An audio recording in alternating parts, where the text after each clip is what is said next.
came completely broken. Then I put it apart, and then I put it together. Now I did some filling in the corners, and then I'm gonna do some gold touch up, and then I'm gonna do some antique looking piece. What is the filler and what is the touch up? What do you mean? It's like some kind of plaster.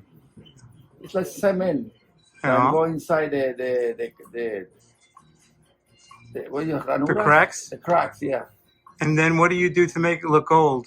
I got a spray gold with a little brush, and then I touch up the white stuff here, and then after that I will shellac it with a brown orange shellac, and then I will mix raw amber and bare amber to make an antique, and then with a little brush I cover the area, and that's it. All right, thank you.